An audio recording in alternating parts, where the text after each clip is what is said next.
Hello, my friends, and thank you so much for visiting my channel. I hope you enjoyed Jeremy's presentation of the resurrection. I'd like to speak of another resurrection very briefly, and that is the resurrection of our spirits during the time that we call ingathering, or Feast of Tabernacles, or if you prefer, Sukkot. Vero Essenia Had is having Sukkot this year in Chattanooga, Tennessee. According to the Enochian calendar, October 2nd through 10th, 2018, and you're invited to come. Let me give you a link to where you can see information. Just go to www.veroyahad.org. That's veroyahad.org. You'll find on that first page a couple of links. One goes to our lineup of speakers. You're going to love that. The other one goes straight to the information about Sukkot. And I think you're going to like that too, especially the page itself is very beautiful. So that's the end of my little tale, and I hope to see you there. If you have any questions, you can get a hold of me at that same web address, veroyahad.org. Just click on the contact button. I will be glad to get back with you immediately. Thank you. Let me introduce to you Jeremy LaDuke of Oregon. That's right. So let me go ahead and share my screen if I can figure out how to do that again. There we go. Everything look okay? Good. All right. All right. So we're talking today about the resurrection of the dead, or I should say the resurrection of the dead, and maybe a little bit about the millennial kingdom, and just some different ideas about those two topics. And they come on the heels of our first discussion talking about life and death and the soul, and what it is that you and I are as human beings, and how that relates to where we go when we die. And we discussed just briefly that everybody goes to hell and nobody goes to heaven. And now we're gonna go to the next topic of the resurrection of the dead. I think the first thing I wanted to dive into with regard to this is that there's one resurrection, and I've always been taught in the Baptist church that I came out of, and furthermore the Christian Missionary Alliance churches that I had gone to in my youth, that there is two resurrections, one before the millennium or some sort of secret rapture, and then a 1,000-year reign where Yeshua's here and everything's grand, and then a second resurrection of the righteous, of the wicked, and then we all appear before the judgment seat. And if that sounds familiar to you, then this is going to be interesting, I think.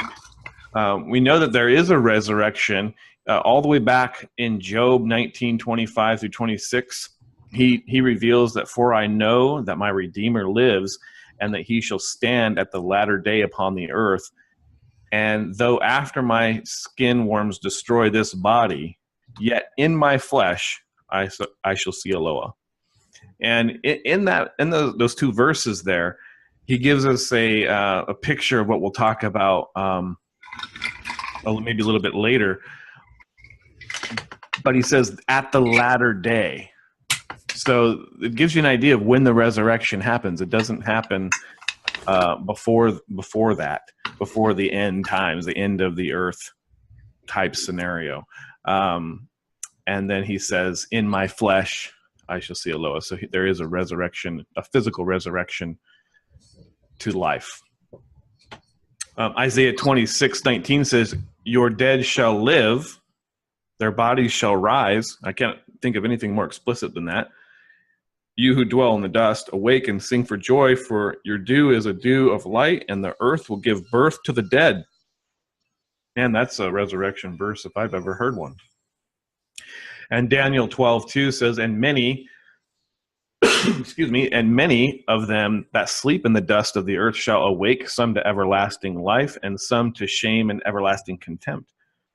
This is telling us that there is a resurrection, and at that resurrection, when they all awake at the same time, both the righteous and the wicked, they're then judged onto everlasting life or everlasting contempt, or the second death. So we move on to the New Testament verses. John 5:28 through 29 says, marvel not at this, for the hour is coming in which all that are in the graves shall hear his voice and shall come forth, they that have done good unto the resurrection of life, and they that have done evil unto the resurrection of damnation. All that are in the graves come out at once. You know that word damnation is mistranslated purposely. The word behind that means nothing like that. Yeah, isn't it? I got it here as crisis. Yeah, meaning like justice or a trial. A trial. Yeah. I don't even remember why I put that in there, but yeah, I've got that in here in my notes. The Baptists, they love that. Oh yeah. Yeah, and I think that probably has something to do with the previous topic when we talked about life and death and hell and damnation, and how really damnation, and any of these times we hear those things, it's really just talking about the judgment. It's talking about the grave, those types of things. When we're talking about hell or anytime you see hell or damnation or condemnation or any of those things, it's never really what we've probably been taught, at least in the Baptist faith for sure. I was quite surprised to find out that a lot of our things mean something simple like a tribunal, like a trial, or that hell really just means the grave. And so when I previously said everyone goes to hell and no one goes to heaven, that's what I meant. We all go to the grave, and no one has ascended but he who has first descended. But moving on, here in Hosea 13:14 says, I will ransom them from the power of the grave. I will redeem them from death. O death, I will be your plagues. O grave, I will be your destruction. Repentance shall be hid from mine eyes. So here, again, we're seeing there is a resurrection. It's a one-time thing. There's not two. There's not one before the 1,000 years for the wicked, or for the righteous before Yeshua's reign, and then one after. It's just one time. And then death is thrown into the lake of fire along with the devil and his angels. So that happens all at the end. So one interesting bit, going back to our life and death, heaven and hell talks, the name Zechariah, it means Yahweh remembers. And I think that's important when we're talking about, how are we resurrected? If we are poof into oblivion upon death, and that we cease to exist upon death, as we discussed earlier, then how are we resurrected? We discussed before that you're not your body, that you are not the spirit that Yahweh animates your body with, because that returns to him and the body turns to dust. So if you're neither your body and you're neither the spirit, the two ingredients that make the soul, then, we discussed who are you? What are you? You are the actions and emotions and things that you do in this world through your body. That's the only physical way that you have to interact with this world. But the end product of your choices is who you are. So it's your character. And Yahweh remembers your character. And that's where that word Zechariah, and the name Zechariah, Yahweh remembers, is, I think, attached to this idea of the resurrection, where he knows you. That's why it's important that when he says, depart from me, I never knew you. That's this part where it's like, it's important that he knows you, that you have righteous character traits like him, so that he can take spirit, mix it with some substance like unto dust of the earth, and give you a new body. But you're going to be you, even though you may look different, or may have some sort of different body, and the animating spirit that's not yours to begin with is put into that new body. Then how are you still you? Well, it's because he remembers you. It's a miraculous thing, and that's it. So if you're privy enough to be watching this stream versus listening to it on the radio, you can see my slide here is trying to demonstrate that, you start with a garment, and throughout life, you add your own sins to it, and it gets stained. And then there's death. And when you're resurrected, you're kind of given this, if you're in Messiah, and you got this clean garment that's given to you, and there's the judgment. But if I would postulate that it may be that when you are resurrected and you're a non-believer, that you're resurrected with maybe the same nature that you died in, dying in your sins, for instance. That way, when you see the judgment and he sees your stained garment, he's like, I'm sorry, I can't let you into this wedding feast. So, we need clean white garments. So you go through the judgment and you end up perishing versus moving on to everlasting life. So I just have a couple of slides that show that and kind of go over what we had talked about in the life and death presentation 2 weeks ago.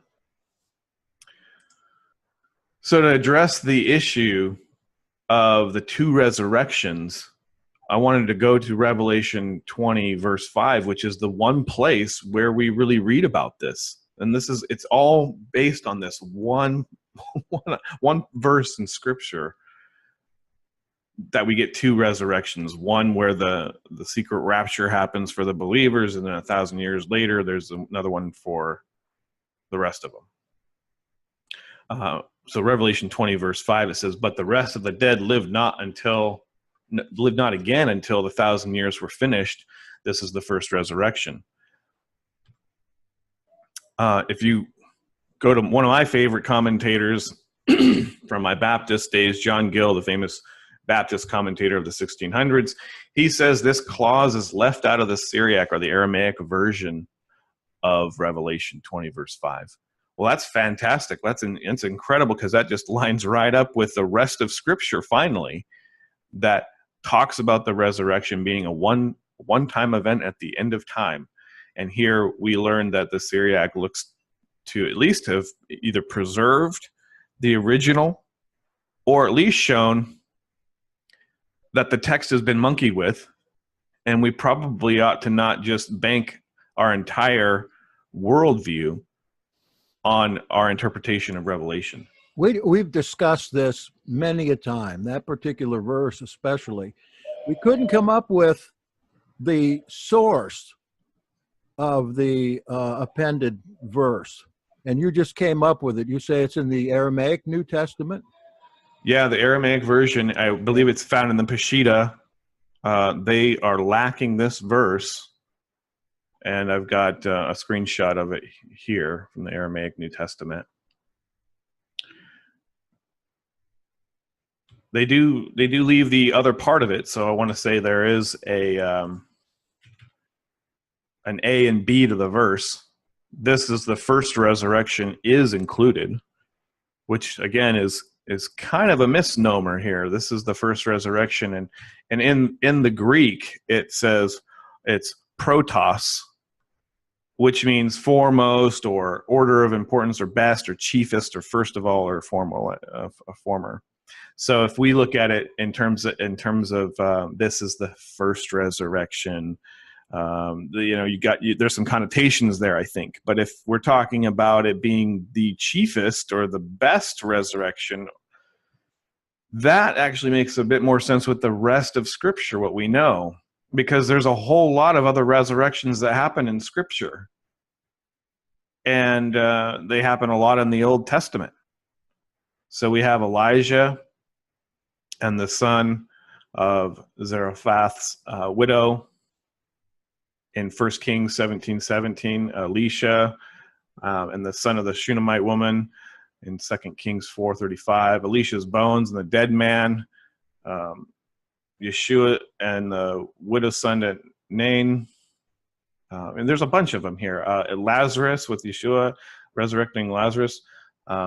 Many at Yeshua's crucifixion were raised from the dead. Peter and Tabitha, Paul and Eutychus. And then there's even some claims that maybe the disciples raised Paul in Acts 14.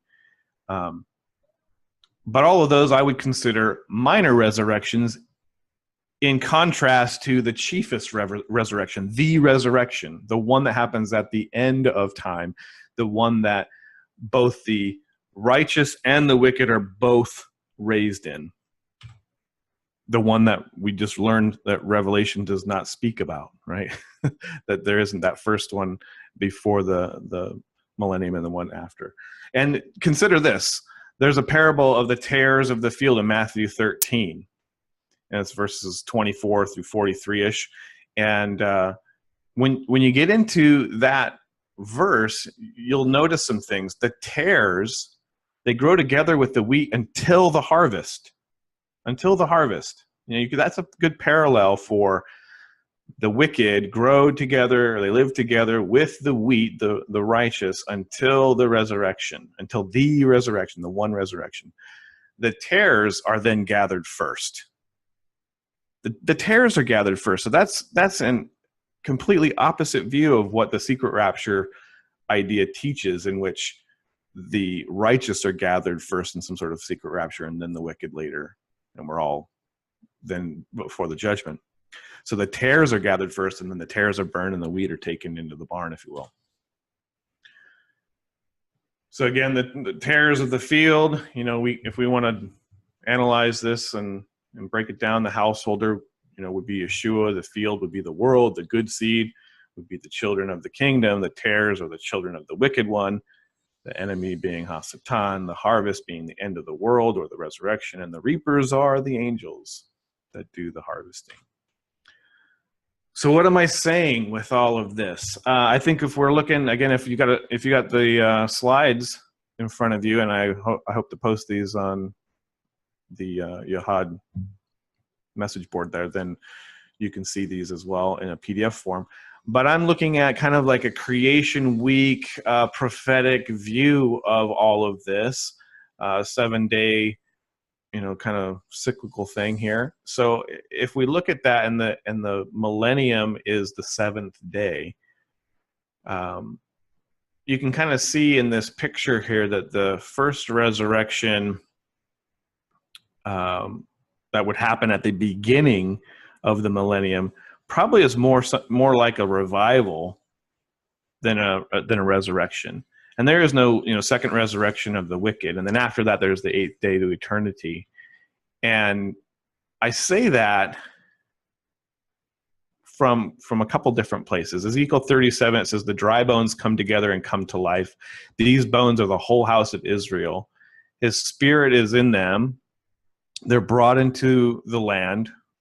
And the two sticks and the two houses, that whole thing that I know a lot of us are familiar with. David will be king or prince over them, and tabernacle also will be with them. So those are some things out of Ezekiel 37, which I think everybody agrees is millennial or kind of hasn't happened yet. I haven't heard of anybody really arguing something different here, but I would postulate that these things haven't happened yet.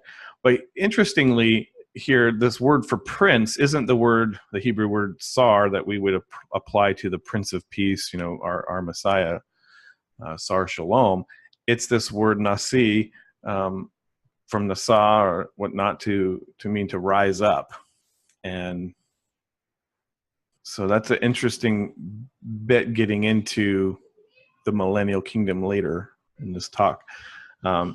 but I think that I think all of these things, a lot of these prophecies, I think have like a 3-part revelation, maybe at least. And so I wanted to kind of share that 3-part pattern. There's a return from exile in which Ezekiel's talking about here, which is from Babylon. But then I think there's another revelation about this. That's a greater exile. That's a return from the nations. All the 12 tribes coming from the nations, and that hasn't happened yet. And then there's the return from the most great exile, which would be death, which would be all of us. So there's this immediate context that the prophet is talking about to his own audience in the time.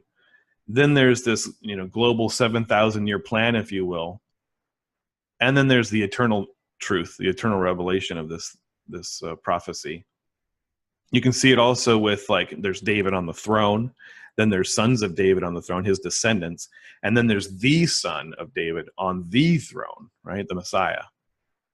And then again, there's the exodus from Egypt. There's the greater exodus from the nations.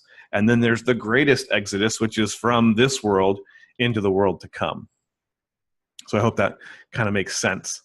And I think when we get into this idea that there is a revival before the millennium, if you will, that's not the same as the resurrection, to kind of explain away that first resurrection.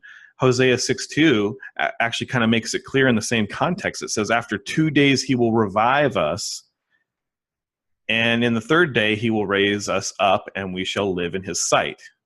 So there's 2 different words there.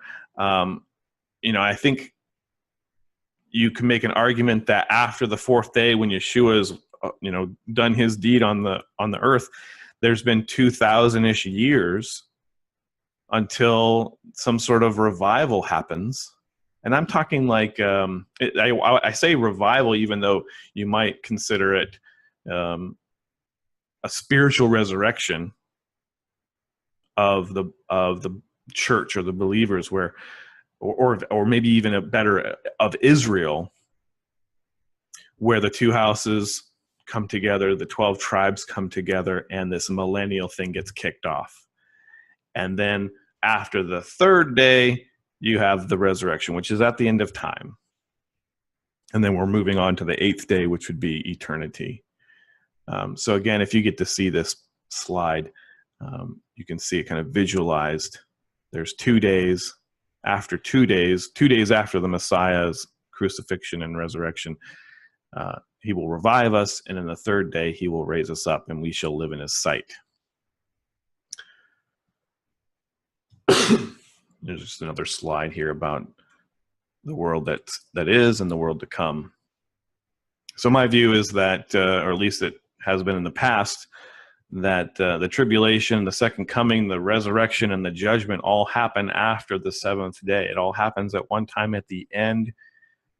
There isn't some secret rapture beforehand. I don't believe that Yeshua comes before the millennium, and I don't believe that he rules here and rules and reigns for 1,000 years.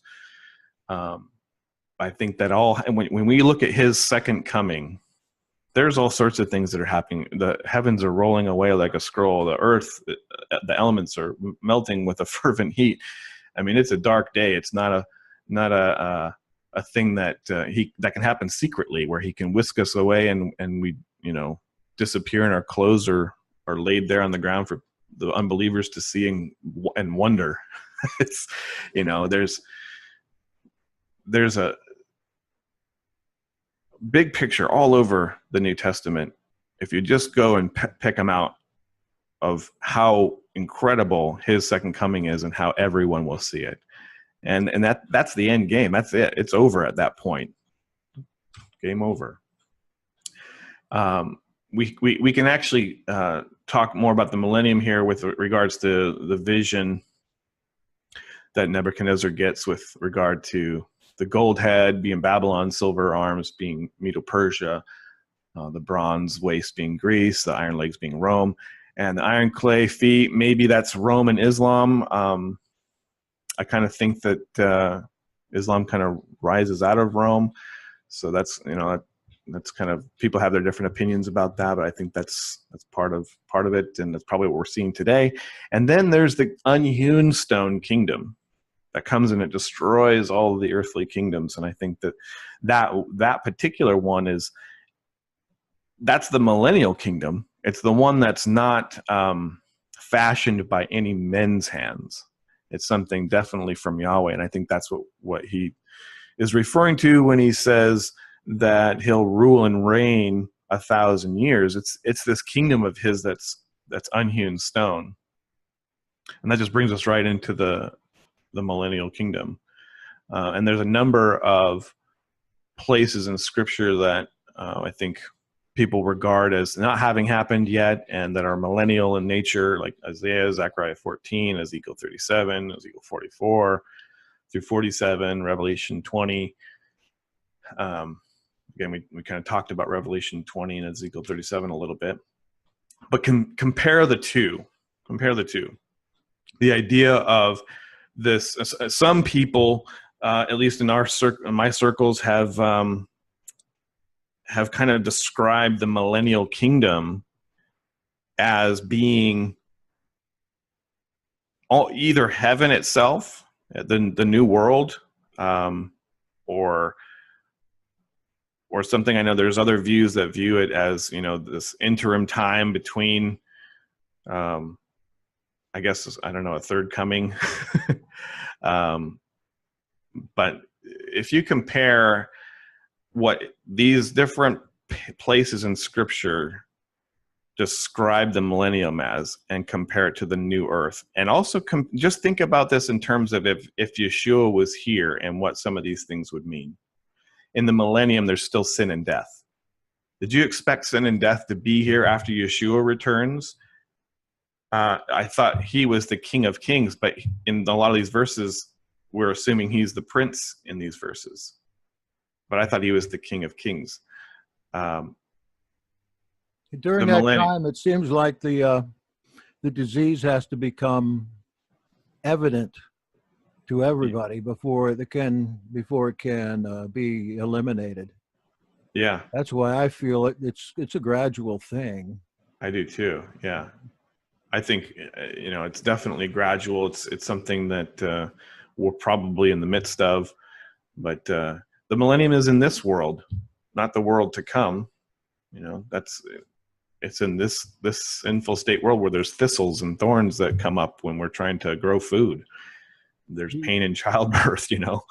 When people hear some of my speculations about the millennium, the first thing they'll say is, "Then where's Jesus?" And yeah. I feel like I should say, "Don't you know? I mean, aren't you in contact with the living Jesus? Where is he?" Mm-hmm. I don't have a problem believing that he's here. Yeah, I think, we have no issue with saying that he is with two or more of us when we're gathered in his name, that he's with us. Does that mean he's with us physically and we see him and we can touch him and we can put our hole in our finger in the hole in his hands? I don't think so. I don't think that's what it means. I think that's what his ruling and reigning for 1,000 years, if you will, is referring to. It's him. It's his kingdom. It's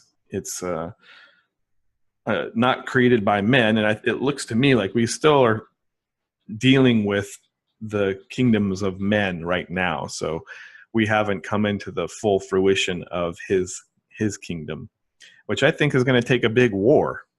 So I think that, I think you see that play out in Revelation again in that 3-part pattern situation where, yes, revelation has happened in part, in my view, in the past in 70 AD.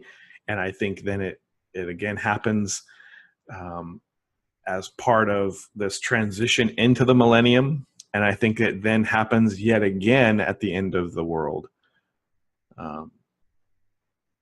when the second coming actually comes about. But to continue on in the comparing of the millennium, the devil is bound during the millennium, but in the new earth scenario, he's destroyed. In the new earth, he's King Yeshua, not Prince. We have this body during the millennium versus a resurrected body. There's a greater Israel in the millennium, but the new earth is the new earth, right? It's a entire paradise, not just a little piece of land. So yeah, anyway, the devil's bound for 1,000 years, if you will. Kind of feel like he's not been bound yet, but I didn't live earlier to know what it would be like if he hadn't been. So if this is it, it's kind of sad. But again, I do think there is a point in time where that happens. I don't know that we're there yet, but that's hard to say. Don't see a greater Israel with the prophetic borders of Ezekiel 47 and Numbers 34. I've got a picture here that is my interpretation of what that looks like, and that's part of Egypt and Sudan and Saudi Arabia and Iraq and Syria and Lebanon. But in the greater Israel, the 12 tribes are gathered. There's an increased borders of Israel. There's a Torah government. There's a temple service, a restored calendar, relative peace with the neighbors. I don't see any of that yet. But you do see the Abraham path.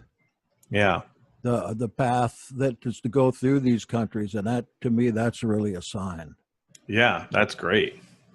And I think that's the start. I think, again, we're seeing a transition into it, and it will be gradual. It's not going to be some miraculous event that takes us into the millennium. And in my view, I think there will be a big war, I think, that will have to take out the powers that be in order to restore some sort of, can you imagine a superpower 12 tribes of Israel government that's Torah observant and whatnot? I mean, that would be incredible if the power shift went from America and the U.S. dollar to, and I'm talking about a restored Yahweh kingdom Israel, not this secular version that they've got over there now that they call Israel, with all of the trappings of Sodom and Gomorrah.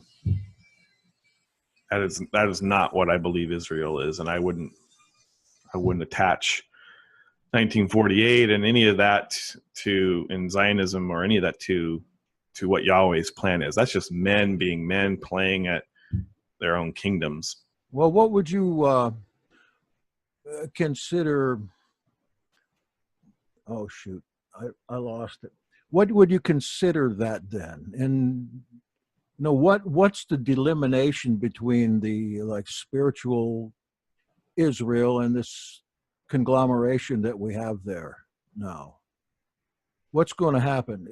Are they going to build a third temple? Or really, if you can call it that, do you think that will ever be built? Well, it looks like that might be a possibility. I know that there's different interpretations of Ezekiel in regards to that, but if you take it more literally, then yeah, there's a temple there. There's temple service. They have Sukkot happening in the land. This is, we're actually getting right into it. It's like during the millennium, at least these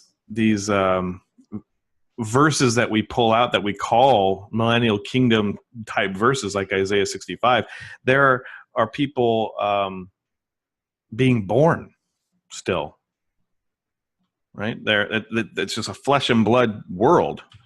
People die still in Isaiah 65:20. There's sinners, right? Like Jesus didn't come back and wipe away all the sin and a tear from every eye, right? If he came here and started off the millennium and ruled and reigned during this time, he didn't get rid of sin and he didn't get rid of death, which, these are all the promises of his coming. So, and these are, classic millennial kingdom verses. So they're still, clean and unclean in Ezekiel 44:23. I won't read all of these verses because there's quite a few, but sin still exists in Zechariah 14:18. There's a plague that goes upon the family of Egypt that doesn't go up to celebrate the Feast of Tabernacles. There's heathen that don't come up and celebrate the Feast of Tabernacles during this millennial period. To me, I just can't reconcile how Yeshua has come at this point, and or that we're living in some sort of new earth at this point either, like that this is post judgment or something. Well, we're simply not. If we are, we're just not there yet. It's going to take 500 years probably to eradicate evil in this world, because I don't think that he's just going to blow his breath on the world and it's going to happen. I think that we have to participate in this.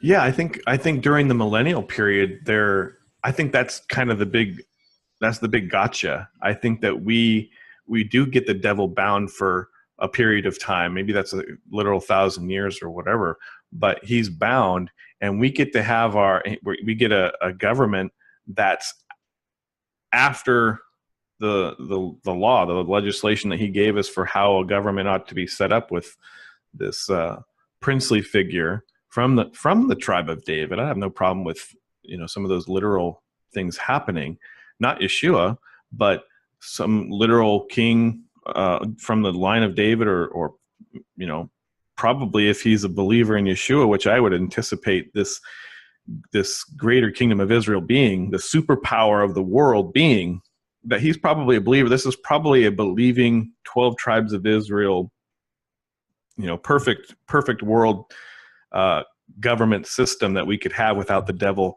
messing with things. And then there's still the heathen countries out there doing their thing. They're doing transhumanism. They're aborting babies. They're doing whatever. But there's this righteous nation in the midst of all of that. That is the superpower of the world, where we're doing the things that we're supposed to be doing, and we get to have our hand at it, like as if we got one good go at trying to do things right. And I think the gotcha at the end of it is, as we see in Revelation, like if there is a second or third and revelation of Revelation, or redoing of Revelation, a pattern, that at the end of time, it's just shown that we still can't do it. Within us is the evil inclination that has to be done away with, and it's not. We can't do it. I think death is the solution for all of that. And the thing that Yeshua does is he redeems us from that death. And then when we see the resurrection, that's where our works come into play, because now we've got to stand before this judgment, and we've got to show what kind of tabernacle did we co-labor to build. Was it made out of gold, silver, and precious stones, or was it made out of wood, hay, and stubble that won't be able to survive the trial of fire? People are keeping the Sabbath in this millennial kingdom. People are keeping Sukkot. We talked about that already. There are plagues. We talked about that already. They're heathen. People are living a long time, which I think is fascinating. I think this is where we were talking about earlier about technology and new medical advances, new monetary systems like Bitcoin. Artificial intelligence is going to be there to help us discover the cure for cancer. We're gonna find that we have long life because, I mean, just imagine in the last 150 years, we went from a majority of human existence with horse and carriage as transportation, and in the last 150 years, we have obtained right now self-driving cars. Actually, they're driving themselves now. What's it going to be like in 50 years? what's medical stuff going to be like in 50 years, or what's transportation going to look like in 50 years? What's money going to look like in 50 to 100 years? Just, and then go take that to 200, just so you can kind of like wrap your head around how fast technology advances, and then go into 500 years. If the millennium is literally 1,000 years, there's a lot of time for technology to get really crazy.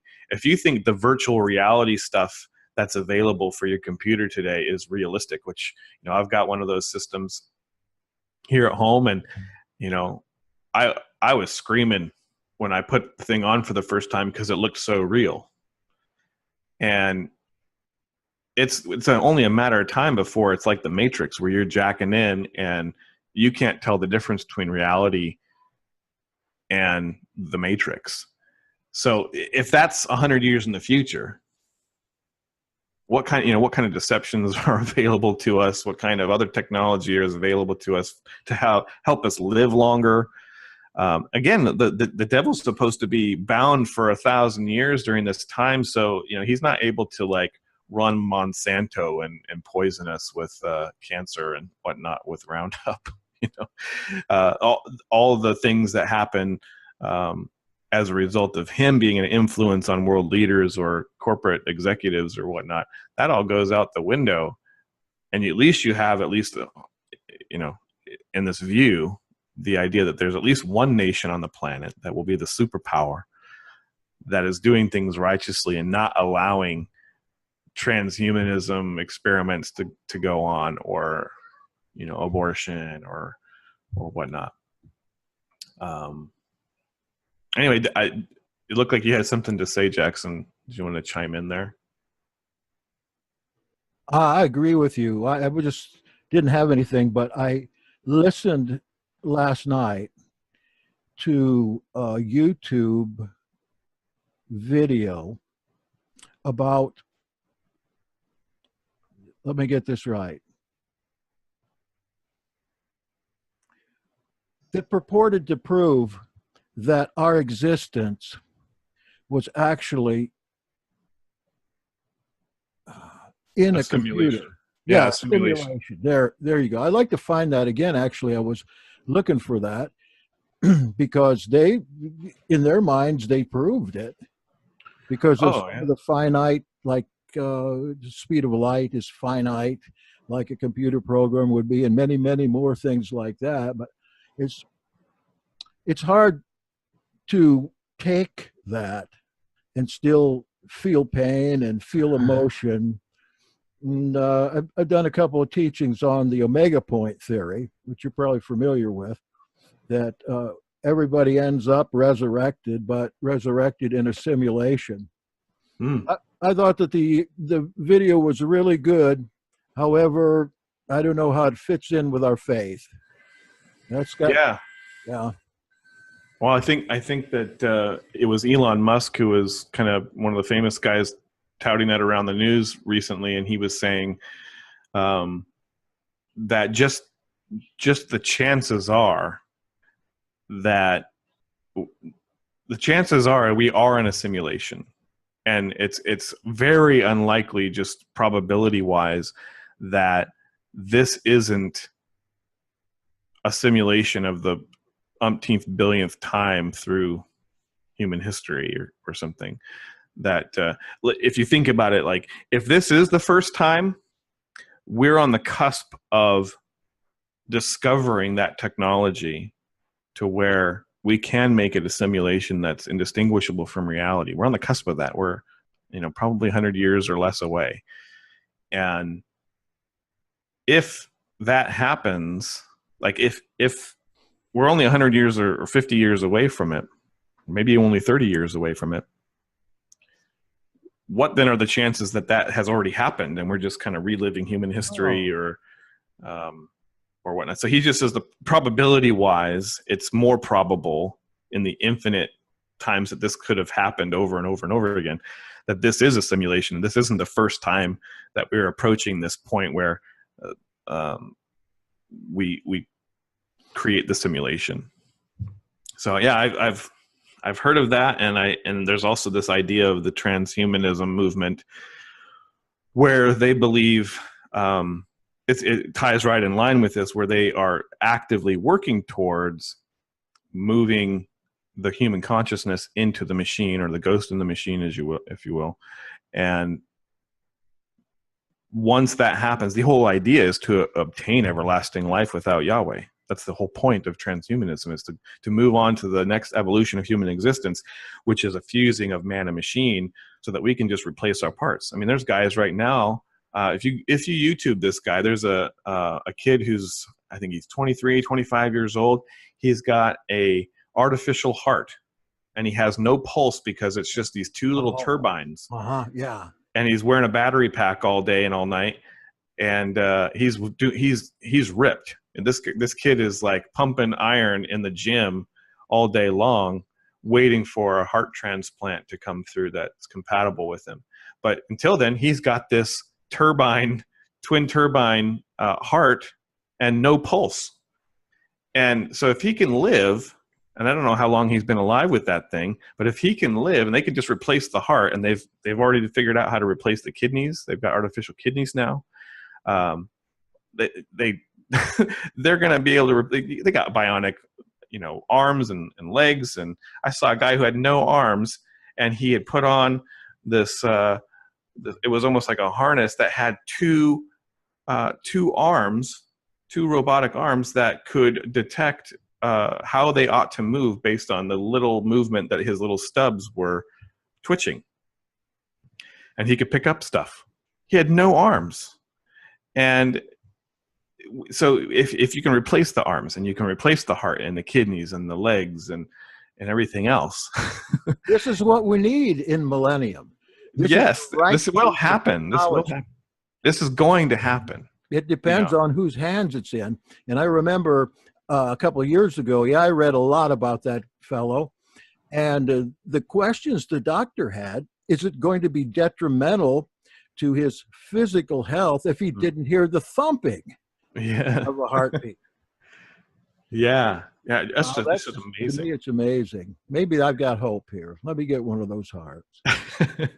Well, and it's coming. It's, this isn't very far off, where the technology is here. It's not it's not mainstream by any means, but imagine 50 years from now.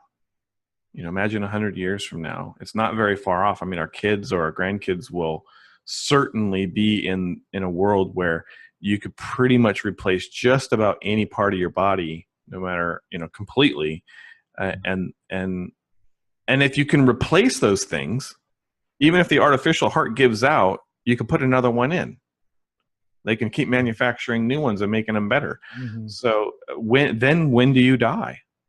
I mean, at what point? I mean, is it when the brain, until what part of you is you? Can they replace the brain? Can they make a computer that's fast enough that they could transplant your consciousness into it? Is that even possible, or is that death? Is that they just can't do it? Think about morphic fields. At Sukkot, I want to present morphic resonance, which is an alternate understanding of body, soul, and spirit, like we talked about last week, which is, to me, is very feasible. But that's Sheldrake, and you can get him on YouTube. Just look up morphic resonance and listen to him for an hour, and you'll be amazed at what he's saying, and he's a believer. Wow. Allison's asking, what are the ethics of meshing technology with the Yahweh? And I think that's a great question. I mean, again, at what point if you can replace your eyes and you can give yourself better vision, maybe you can see infrared now, or you can see sound waves or something, that's going to be possible soon. At what point is it unethical to replace a part?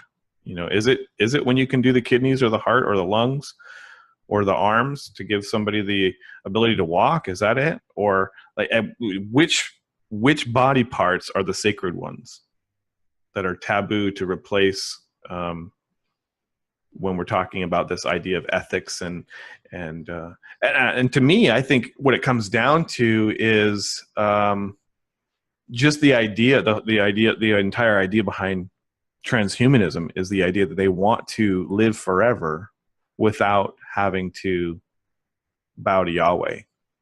It's a creation of their own making. They're their own gods, and that's the issue, right? So, I don't know if I'd have a problem getting a phony leg if I lost my leg in some car accident or something. I don't know there's anything ethically wrong with that. I see these as Yahweh's creation in order to bring forth a time when all evil will be dispelled. It's going to be a while before these things are completely working right. And Noah is a person that probably could use a new heart here. That sounds a little attractive to me. However, I don't know how long I would want to live. How about you? You live 120 years? You live 200 years? I've thought about that, and I thought, at first I thought, oh man, it would be really boring, I think, at a certain point.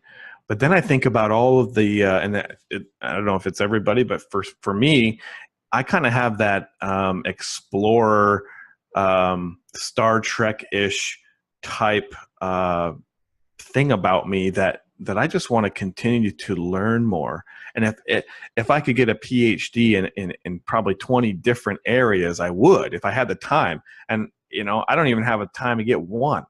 So if I could, it would take, many lifetimes for me to achieve just the amount of information. I just want to know about stuff. I want to know how Yahweh's done certain things. And,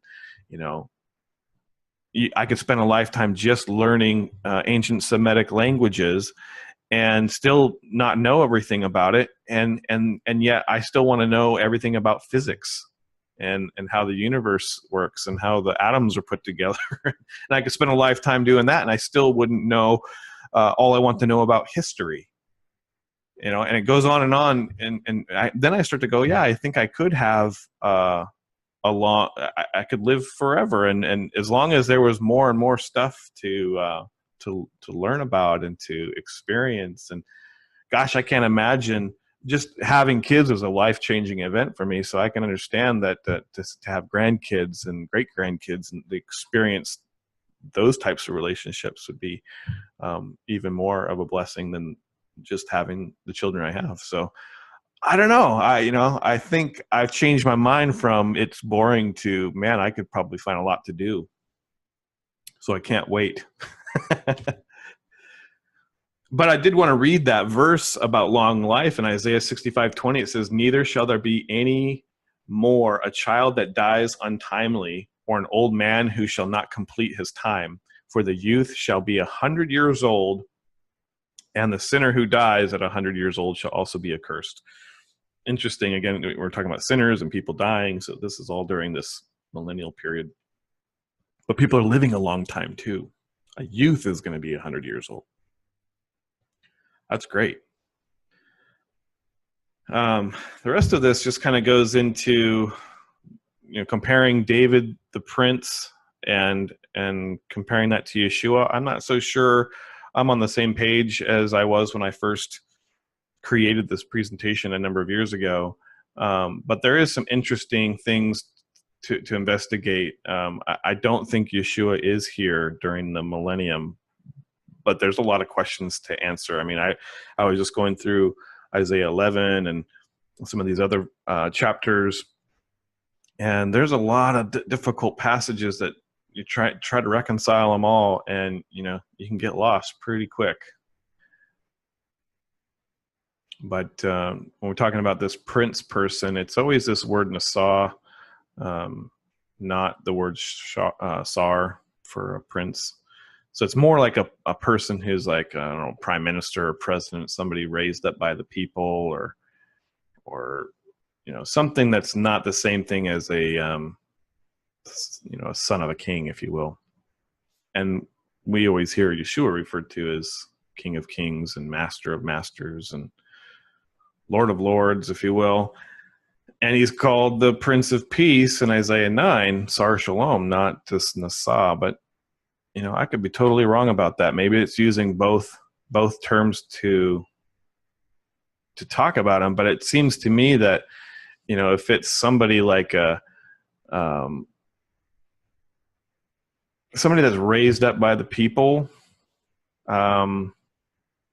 that's not Yeshua. Like he doesn't need us to approve him to be in his positions. But if it is just, as some of the other definitions are, that, it's just another way for saying chief or captain or ruler, then yeah, okay, I can go with Nasa to lift up.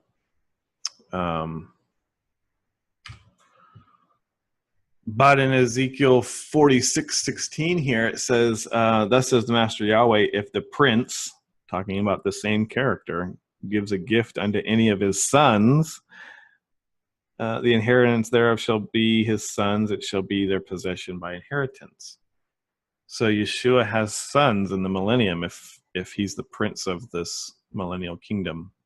This is why I tend to believe it's probably not Yeshua, and there's probably a line of David that's discovered through, genetics that the artificial intelligence singularity has figured out all of our genes and discovered the real kingly line for the millennium. Who knows? Also here, Yeshua, apparently, if he is the prince of Ezekiel 46, he's offering burnt offerings. And that doesn't make sense to me in whatever I've known about his second coming. But maybe he's showing us how to do it, even though he was it. So I don't know. Do you have any comments about that? I don't know how this can make sense to me. A lot of people believe that. They're looking forward to another temple and to the restoration of the sacrificial system. And I have a real problem with that. However, I wouldn't disparage anybody that believe that, because there are plenty of prophecies that refer to that. Yeah. But it's not logical to me. I can't wrap my head around it. I mean, I used to just kind of accept it. And as a Baptist, I probably didn't even really, I just kind of brushed over these and didn't really think about the implications of what some of these verses were saying. But as I've gone through them with the idea of thinking about the millennium and who is this guy, is this Yeshua, and comparing it to what I think I know about his return, does it look like he's offering animal sacrifices? That doesn't make sense to me. Especially if he was supposed to be the culmination of the shadow pictures that those sacrifices were supposed to be. Like they're all supposed to point to him, and then he comes and then offers them. Like I thought he already did his work. Like, so in those contexts, I don't see how it works together. But he apparently brings burnt offerings in both Ezekiel 46:4 and 46:12. So a lot of this, surrounds the idea that he's the branch. Zechariah 3:8. That whole section there in Ezekiel has to do with the sons of Zadok, and the temple worship, and that they're in charge of everything, and what it's going to look like. Maybe it is. Now, I've heard some people recently been teaching that these things are prophecies that did not come true, and they never will. Have you heard anything like that? That this was a conditional prophecy and they blew it, and they therefore are not. We'll never see these things happen. I've heard of conditional prophecies, yes, but I prefer to see a dichotomy between prophecy and apocalyptic literature. Apocalyptic literature gets so far in translating what's happening at that particular time, and then it goes off into what Shroomkopf says, the apostolic lie. But because at the end there's always the Messiah comes and everything's wonderful and evil's all taken care of. It's not a lie. It's just the way that literature is done in prophetic style, like Revelation and Daniel too. Prophetic style, and then we have the Messiah come. The way I understand it, it's just out of the reach of the prophet or the apocalypticists. They don't know what's going to happen, but Mm-hmm. they sure want to encourage the people of Israel that eventually something good is going to happen.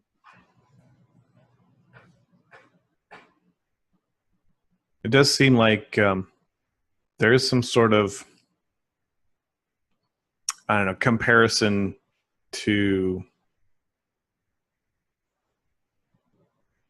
what I'm trying to say is, I guess, like maybe these are.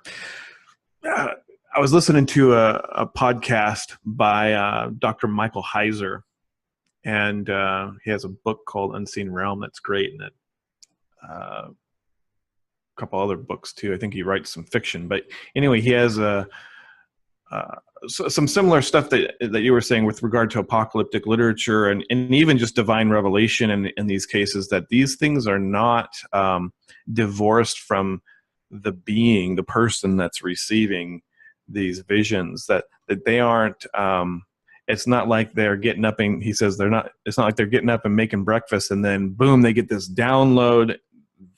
They're free writing and writing down this vision, and they snap out of it and they go, oh, did I write that? Is that something that I can't wait to read what was written there, because I have no idea what that is. He uses instead the context of not only the time and space that they're in, but the person himself and his history and his character and his understanding of things. And so it does have to be seen within the realm of their own understanding. And it may not even be exactly what they're describing. And that's just the only context that they have to describe these things, that he's offering burnt offerings. But I mean, is that what's really happening? Or is that just the only way that he can describe in his limited time space understanding what he had seen in this vision? I don't know. Yeah.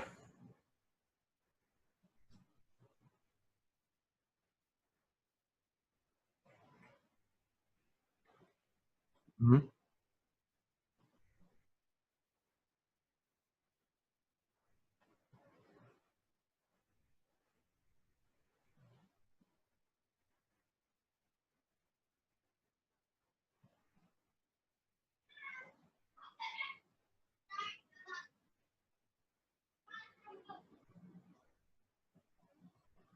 Yeah, for me, it doesn't quite make sense in terms of, his second coming.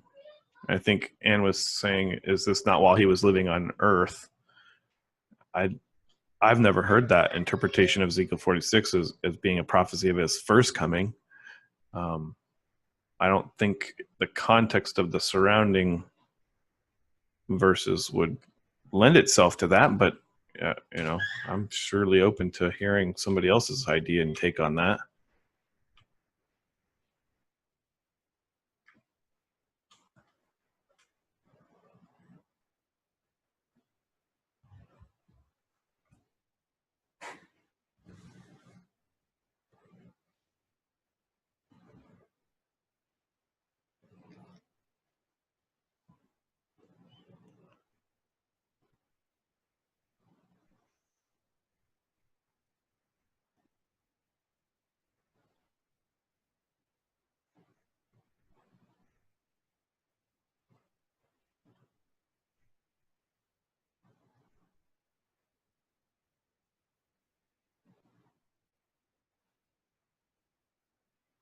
Mm-hmm.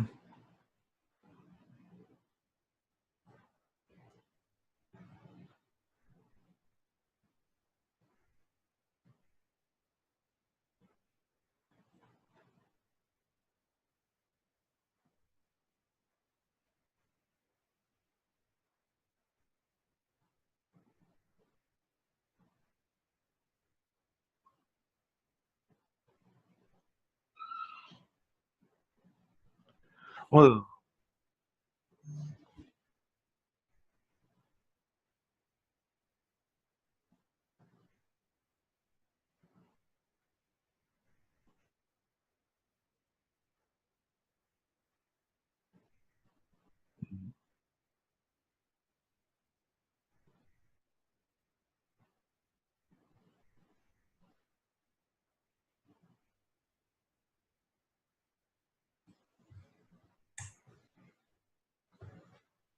Mhm.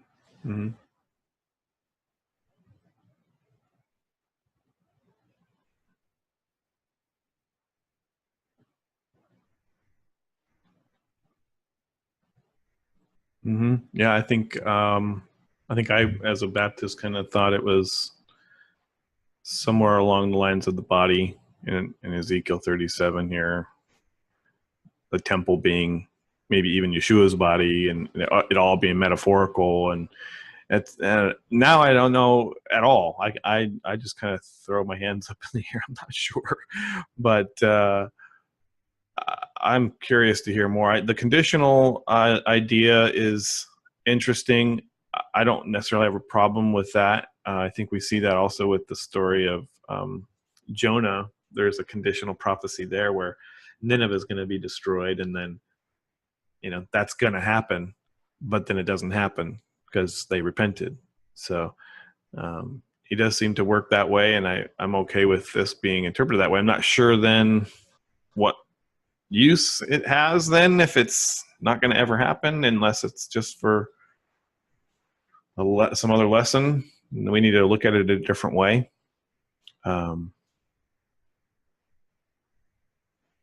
But anyway, I did have one last bit about timing, and this is just something new I threw in here because it threw me for a loop. I watched a video from this young guy who put together a couple of videos, one of which was talking about the difference between the Septuagint and the Masoretic text in terms of the timeline of, let's see, I think it's Shem to Abraham.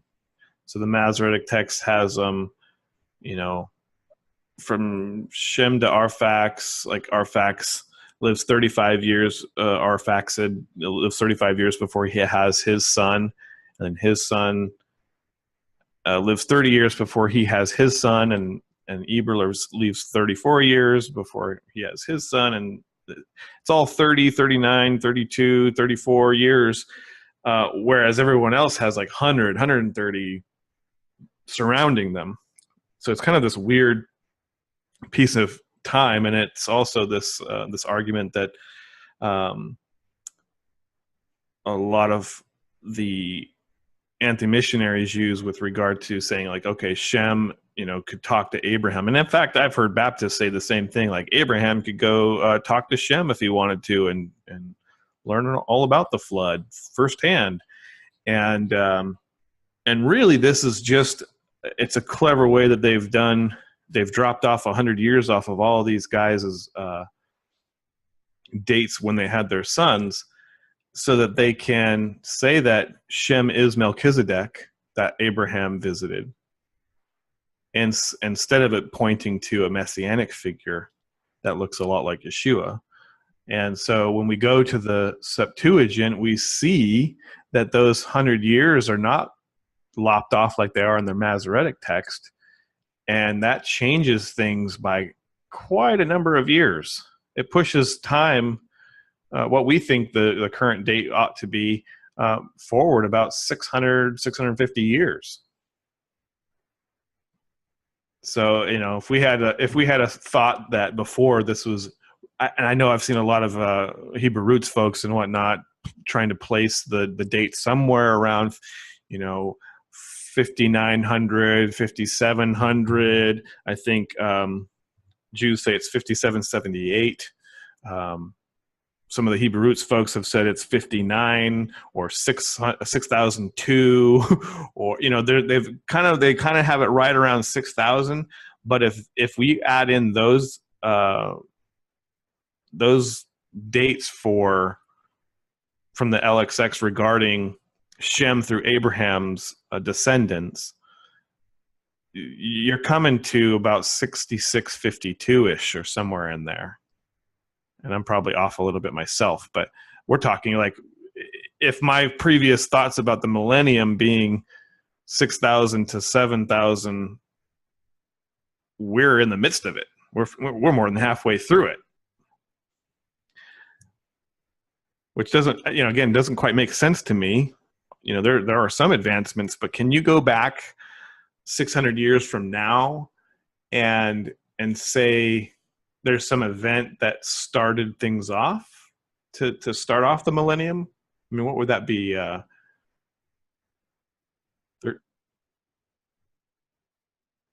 From the 1300s?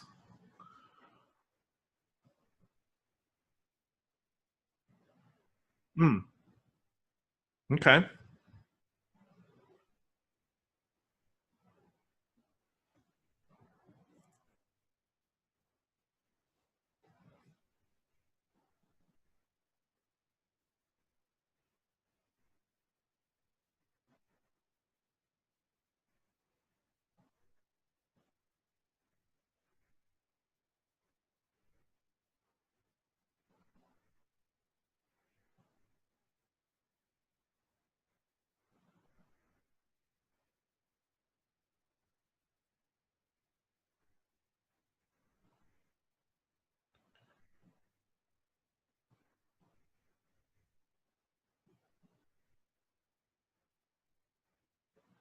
Yeah.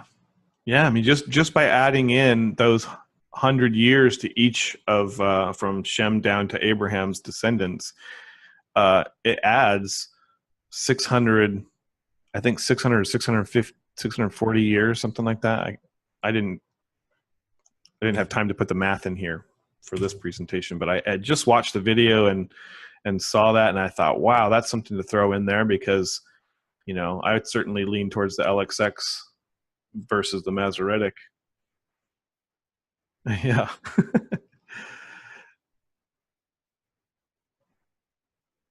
Oh yeah, sure, sure. No, it's the guy's got quite a few. One of them is about unicorns in the Bible, which is fantastic. He explains what unicorns are in the Bible. Um, that they do exist. They still exist. Yeah, and then he's got one about the how long the Israelites were in Egypt, um, and then another one about the genealogy of Jesus, and he explains all of them, but just fantastically. And he's a great video editor too. So I'll post all those links on the Yahad's site here. But that's pretty much all I had. That was my last little bit of information.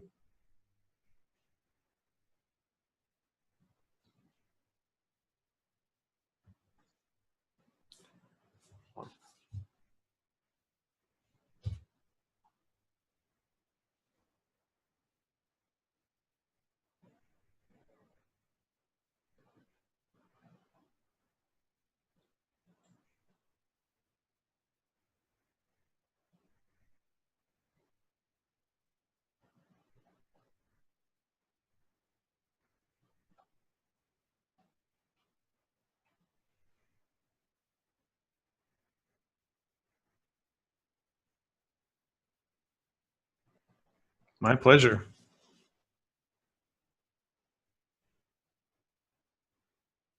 Will do.